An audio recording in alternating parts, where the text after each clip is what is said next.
Bonjour Marc Hoover. Bonjour. Qui je suis? Marc Hoover, je suis professionnellement directeur général des services du département de la Moselle. J'ai l'âge de mon département, 57 ans. Et puis voilà, donc administrateur territorial, passionné par son département, par sa région. Et en particulier par l'histoire, puisque les batailles de Moselle, vous y avez contribué. Effectivement, passionné par l'histoire, parce que je pense qu'on ne peut pas ne pas être passionné par l'histoire quand on habite en Moselle, puisque la Moselle a toujours été un lieu qui, de toute éternité, a été un lieu à la fois de passage et de brassage, quelquefois de brassage dans de très bonnes conditions, puisqu'on a accueilli des populations qui sont venues de partout, depuis la plus haute antiquité, et souvent de passage, malheureusement, dans la douleur, avec un lieu qui, dans la géographie, a toujours été un lieu où on s'est beaucoup battu, parce que, je le dis souvent, l'histoire, c'est d'abord de la géographie, et comme on est un couloir de passage, on est aussi un couloir d'affrontement. Cette sortie des batailles de Moselle, comment est venue et comment s'est construit ce livre ou cette BD ? Ah, si je disais que c'était un hasard, ce serait mentir, parce que ça n'est pas tout à fait le cas, mais ça a été un concours de circonstances, on va le dire de cette façon, à savoir que nous avons découvert que lors de la bataille de Dorno, pendant la Deuxième Guerre mondiale, donc en 1944, dans ce bataillon qui a vécu vraiment l'enfer de cette libération, dans ce bataillon se trouvait quelqu'un qui était un jeune GI qui s'est trouvé être celui qui est le créateur de Captain America et de l'ensemble des super-héros. Et les super-héros, c'est une question qui intéresse beaucoup les gens en ce moment, qui a fait beaucoup parler d'elle ces derniers mois. Et puis, on a un peu creusé cette histoire, et à partir de cette histoire qui nous a semblé extrêmement intéressante, on s'est dit qu'on pouvait peut-être la mettre en relation avec une histoire encore un peu plus large en termes de chronologie, et donc nous intéresser à une période qui va de 1870 à la fin de la Deuxième Guerre mondiale. Pourquoi 1870 ? Parce que c'est là que tout a commencé. Et 1870 explique la guerre de 14-18. La guerre de 14-18 porte en elle, dans le traitement final qu'il y a eu, tous les germes qui ont conduit à la guerre de 39-45. Donc voilà, on a considéré qu'il y avait une espèce de continuité dans cette approche. Alors finalement, ces super-héros, on les retrouve au château de Malbrouck, et puis l'histoire de la guerre de 1870, automatiquement au musée de Gravelotte. Alors effectivement, ça rentre j'allais dire en coïncidence, mais comme je le disais, il n'y a jamais de coïncidence, il n'y a que des hasards qui sont organisés. Ça rentre effectivement en coïncidence avec ce que l'on connaît sur le château de Malbrouck, où effectivement on en a profité pour faire une exposition sur les super-héros. À partir de là, également un festival de la bande dessinée, on y reviendra peut-être tout à l'heure.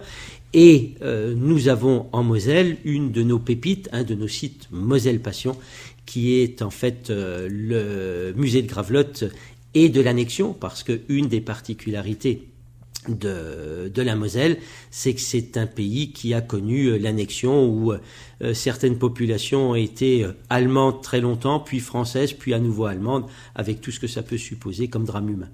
Alors pourquoi avoir construit ce livre en BD ? Alors pourquoi en BD ? Parce que là aussi, c'est à la fois une rencontre fortuite avec Olivier Weinberg, qui est le dessinateur, qui connaissait bien Jean-François Patricola, qui est un des autres rédacteurs de cette bande dessinée, au même titre que moi, qui a été aussi un des co-scénaristes de cette bande dessinée. Et pourquoi ? Parce que ils m'ont convaincu qu'il existe une autre voie pour cultiver la mémoire. Alors, cultiver la mémoire, c'est bien sûr le travail qui est mené par les historiens, par des scientifiques de l'histoire. Moi, je ne me range pas dans cette catégorie-là, je me range plutôt dans la catégorie des passionnés d'histoire. Donc, c'est pas tout à fait la même chose.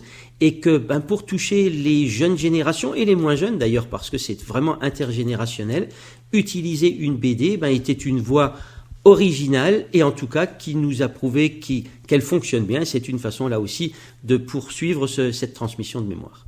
Comment s'est construite cette histoire ? puisqu'il a fallu faire un déroulé petit à petit et puis forger ce livre. Alors c'est d'abord une histoire humaine, hein. Je le répète, Jean-François Patricola a joué un grand rôle, a servi un peu de go-between avec Olivier Weinberg. On s'est rencontrés, on est allé sur place, on est allé voir les sites, et puis à partir de ça, je crois qu'on a un peu ce même point commun qui est d'être un peu sensitif. Moi je l'ai souvent dit, quand j'étais enfant, je suis beaucoup allé me promener avec mes parents sur les sites de la Première Guerre mondiale. Et à l'époque, on avait encore le droit de pique-niquer sur place. Et quand j'étais enfant, quand je pique-niquais, quand je me promenais dans ces secteurs, j'avais un gros défaut, c'est que je voyais les poilus. Je les voyais vivre, je les voyais souffrir, etc. Et je crois qu'avec Olivier, avec Jean-François, on a un peu cette même sensibilité qui nous a amené à vouloir construire ensemble une histoire commune. Alors avec des travaux qui ont été menés avec nos archives, etc., parce que le département de la Moselle a aussi un fonds d'archives extrêmement intéressant. Et de fil en aiguille, on a construit cette aventure qui s'intitule maintenant Les Batailles de Moselle. Le premier épisode, parce qu'il y a plusieurs volets, il y a plusieurs batailles. Donc la première bataille, c'était laquelle et ça a été raconté comment ? Alors la première bataille, on commence avec la guerre de 70, hein, donc c'est la bataille de Gravelotte, c'est 65 000 morts, c'est j'allais dire presque la dernière bataille napoléonienne d'une certaine façon, celle où on chargeait sabre au clair, celle où on était encore à cheval, celle où l'artillerie n'est pas encore venue tout remplacer. Et d'ailleurs, on se rend compte au fil de ces aventures, 1870, 1914, 1918, 1939, 1945, qu'on entre dans des ères de mécanisation de plus en plus poussée, où malheureusement la mort s'industrialise d'une certaine façon. Donc là aussi, on a pu montrer qu'il y avait une certaine continuité. Et quelque part, 1870, on peut dire que c'est la fin de la cavalerie. C'est la fin de la cavalerie, c'est ce que je disais, à la fois la dernière guerre napoléonienne d'une certaine façon, la fin de la cavalerie qui, elle, va encore exister un tout petit peu au début de la guerre de 1914, mais qui ensuite va disparaître au profit de la mécanisation. Ces lieux d'histoire, on peut les retrouver en fait sur notre territoire. Absolument, on peut s'y promener, on peut aller sur place dans le secteur de Gravelotte, on peut aller à Ancy-Dorneau, ils existent. Il y a des monuments là aussi qui les relatent. On peut aller vivre cette histoire avec les pieds, effectivement. Alors, puisqu'on parlait d'Ancy-Dorneau, il y a une association aussi qui est assez puissante là-bas, c'est Sanji Ice. C'est ça, Sanji Ice, qui sont effectivement là aussi des passionnés. Alors, on peut avoir deux regards sur ce type d'association. Quelquefois, on a le regard négatif de gens dont on se dit qu'ils sont peut-être des nostalgiques qui aiment se déguiser comme les GIs de l'époque. Je crois que là, ça n'est pas vrai. Là, on a affaire à des vrais passionnés, des collectionneurs pour beaucoup, des historiens, là aussi, qui ont envie de faire vivre la mémoire. Et je crois que là aussi, et ça rejoint ce que je disais tout à l'heure sur la BD, il y a divers moyens de faire vivre la mémoire. Il ne suffit pas simplement de scander le devoir de mémoire, il faut aussi le faire vivre de différentes façons. Et Thanks GIs a été là aussi ceux qui nous ont permis en fait de découvrir que Jack Kirby, ce créateur des super-héros, a joué le rôle qu'il a joué en Moselle, et c'est grâce à eux, là aussi c'est l'étincelle qui a permis à tout cet ensemble d'exploser au bon sens du terme. Alors, ça vous a permis à la fois de rassembler des éléments au château de Malbrouck et puis également l'exposition qu'on peut voir encore au musée de Gravelotte. C'est ça, effectivement. Donc on a essayé là aussi d'avoir un parcours de cohérence pour l'ensemble des Mosellans, parce que on a très simplement et très prosaïquement besoin et envie de faire connaître nos sites Moselle Passion. Ils ont tous une spécificité et je crois que c'est important de faire circuler les populations, qu'elles aillent voir les différents sites Moselle Passion. Et là, on a essayé d'avoir un parcours de la mémoire entre le musée de Gravelotte et le château de Malbrouck. Ce livre, 3 volets, il y aura d'autres volets ou une suite à cette BD ? C'est encore un peu tôt pour l'affirmer, mais il y a en tout cas, une fois de plus, une envie et un besoin. En tout cas, on a compris Et on s'en est rendu compte parce que cette bande dessinée s'est bien vendue. Alors on pousse pas un cocorico simplement parce que la bande dessinée s'est bien vendue, mais en tout cas c'est la preuve qu'elle est rentrée en résonance avec un public qui recherchait ça et qui avait besoin de connaître son histoire à travers un vecteur et un média tout à fait particulier. Donc oui, on a envie de continuer à écrire, on a envie de peut-être de présenter un peu mieux ce que c'est que le château de Malbrouck, qu'on connaît peu. On n'a plus franchement obligatoirement de connaissances là-dessus. Donc il y a un travail là aussi d'historiens locaux qu'on va mener dans ce domaine et on va trouver d'autres idées parce que je crois qu'on a un filon intéressant à creuser. Et ça permet aussi en même temps d'exposer les objets ou les choses dans ces lieux. Ça aussi, effectivement, tout à fait. Alors, c'est à la fois l'objet de la BD qui est composé d'une belle iconographie. Je crois que ça aussi, c'est absolument important parce qu'il suffit pas de faire des beaux dessins, mais il faut aussi montrer un certain nombre de gravures ou d'objets. Et ça nous permet d'utiliser nos sites Moselle Passion, le musée de Gravelotte, le château de Malbrouck, effectivement, pour exposer ces objets parce que c'est toujours important de pouvoir voir les choses. Voir les choses permet de comprendre les réalités, permet de percevoir un peu plus finement tout ce qui s'est passé et on a besoin de ce rapport à l'objet qui est important également.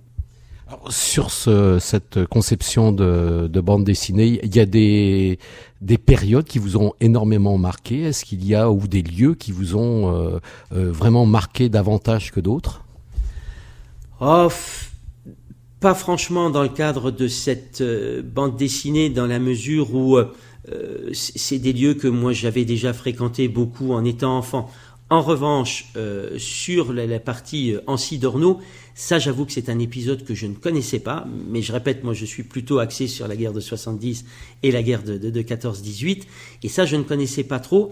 Et là j'avoue que, connaissant maintenant cette histoire, quand vous êtes sur cette passerelle, et que vous imaginez ce que a été cet enfer, j'avoue que ça me donne encore le frisson rien qu'à y parler, parce que à cet endroit s'est passé le pire de ce que l'humain est en capacité de produire et le plus beau.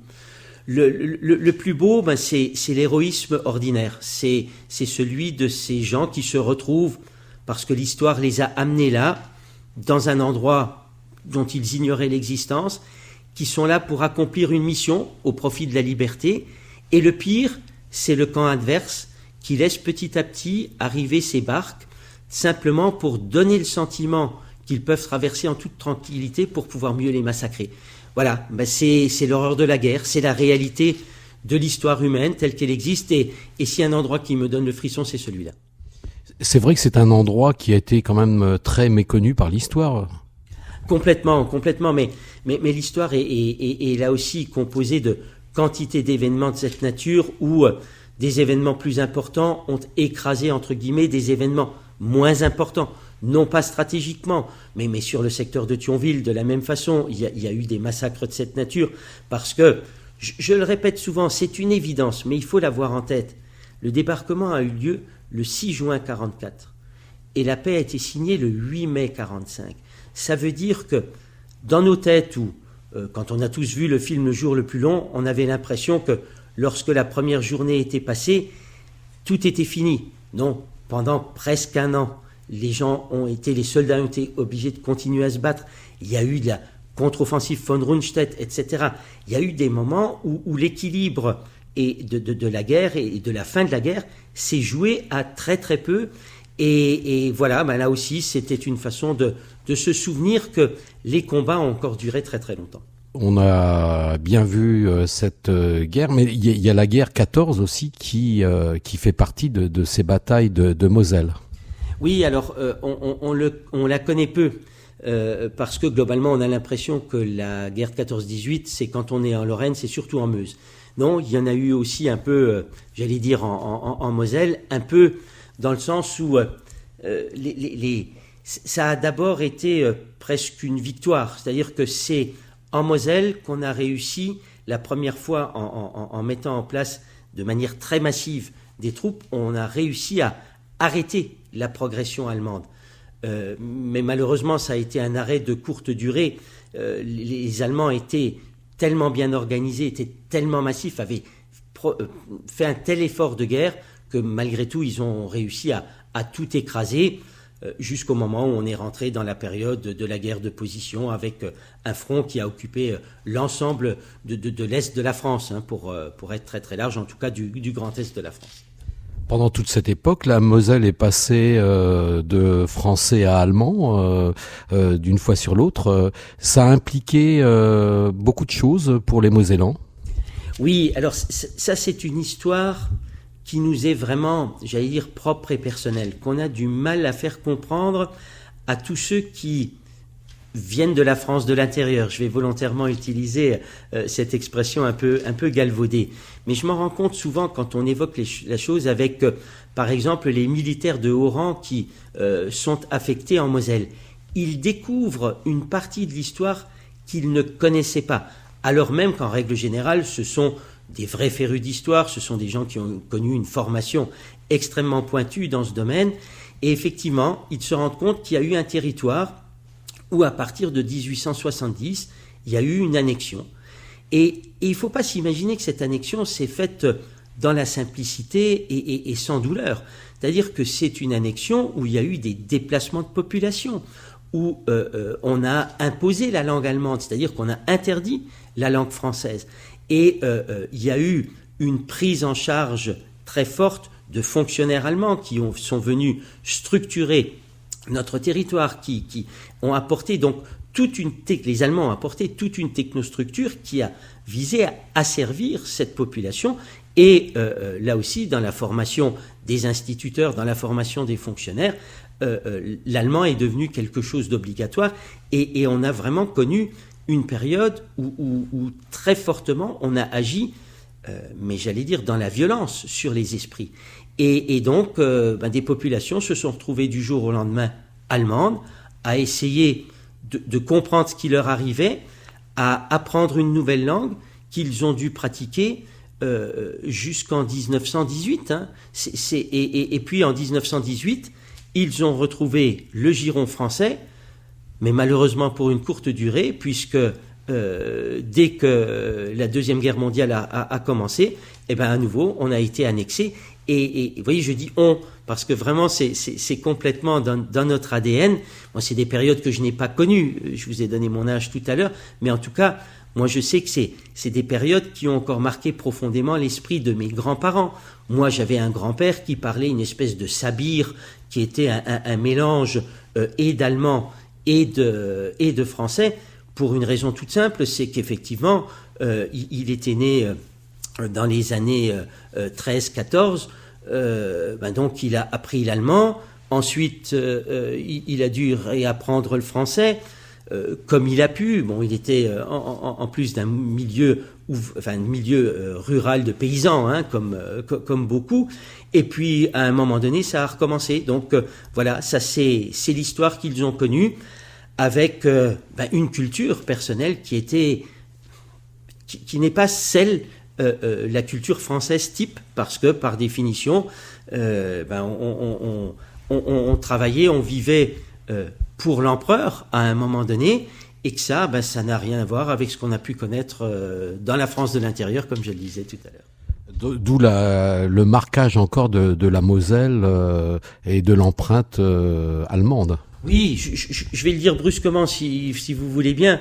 On passe encore pour les casques à pointe. C'est cette expression là aussi veut dire ce qu'elle veut dire. C'est effectivement ces militaires allemands qui avaient un casque avec une pointe dessus. Oui, on passe pour être très pro-germaniste, ou alors que ça n'est pas toujours le cas, loin s'en faut. Là aussi, je le disais tout à l'heure au niveau de la langue, moi je connais également beaucoup de familles où, à un moment donné, l'apprentissage de l'allemand était quelque chose de, je vais dire, de streng verboten, c'est-à-dire de vraiment interdit. Pourquoi ? Parce que apprendre l'allemand, c'était quelque part revenir à l'esprit de ce qui existait lorsque nous étions occupés. Donc voilà, ça donne, vu d'ailleurs en France, on passe effectivement, allez, je vais être là aussi un peu provocateur, encore un peu pour les Boches de l'Est. D'où les difficultés aujourd'hui de faire revenir la langue allemande dans les collèges. Ça peut venir de là aussi indirectement ? Alors ça n'engage que moi, mais je pense que c'est un petit élément d'explication. Alors, outre le fait qu'on considère que la langue allemande, c'est quelque chose d'extrêmement difficile, que la grammaire est compliquée, etc. Mais je pense que, quelque part, dans les esprits, ça fait encore un peu partie, j'allais dire, d'un poids du passé, d'une forme de punition dont on essaye de s'extraire un peu. Et je pense que ça peut jouer, effectivement. Vers quoi vous allez, Marc Hoover?